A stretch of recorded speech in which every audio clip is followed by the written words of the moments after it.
evening, guys. Tonight we're going to look at comets, meteoroids, and asteroids. It goes with chapter 21, section 5 in your textbook. So we're going to start off with comets. Now, by definition, they're a small body of ice, rock, and cosmic dust that's loosely packed together. And their little nickname are dirty snowballs because it's such a mix of stuff, plus the ice involved. And they form in the cold outer solar system. We think that they probably come from the Kuiper belt, which is that asteroid belt that's out past Pluto.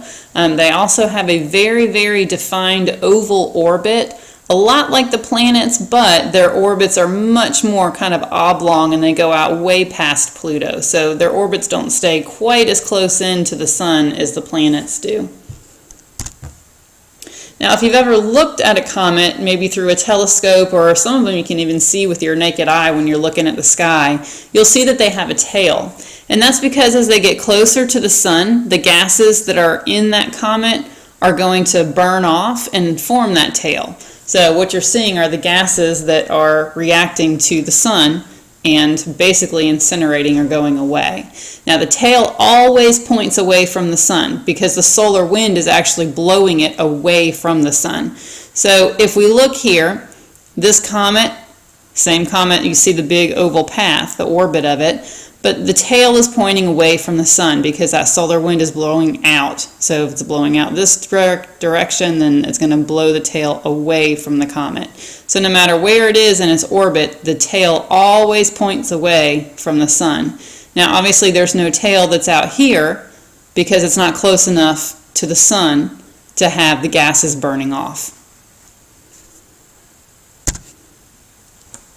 Alright, so let's talk about asteroids for a minute. Again, just like comets, they're rocky structures, but asteroids don't have the ice involved. Now, most of them are located in the asteroid belt, which is right between Mars and Jupiter. And in the last set of notes, when we talked about the solar system formation, we talked about how Jupiter's gravity, we think, was tugging on these pieces of rock, and that the rock really should have come together to form another rocky inner terrestrial planet, but that the gravity of Jupiter is keeping all those rocks from coming together to do that. Now, they can be as little as a few meters to more than 900 kilometers in diameter, so those are pretty large.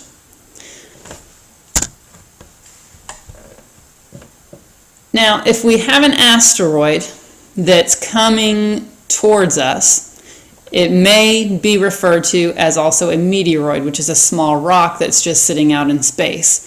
Now, a meteoroid, a meteor, and a meteorite are three different names for the same rock. It just depends on where it's located and what it's doing as to which one it is. A meteoroid is that rock that's out in space, much like an asteroid, but it's an asteroid that's kind of come out of the asteroid belt and is just sitting out in space. Now, if that meteoroid comes into the atmosphere, as you see in the picture there, you'll see it streak across the sky and start to burn up. And that's what we call as a shooting star. Now, that's called a meteor. When it's physically burning up in the atmosphere, that's a meteor. Most of the meteors are going to burn up completely in the atmosphere. Now, sometimes it doesn't burn up all the way. If that meteor actually physically hits the ground, at that point it becomes a meteorite. So a meteoroid is just sitting out in space. A meteor is when that rock is coming through the atmosphere and it's burning up. And then if not all of it burns up and some of it hits the ground, that part is a meteorite. So the picture that you're looking there is from actually 2013. There was a huge meteorite that hit Russia. Okay, and you can see it as a meteor right there in that picture coming in through the atmosphere.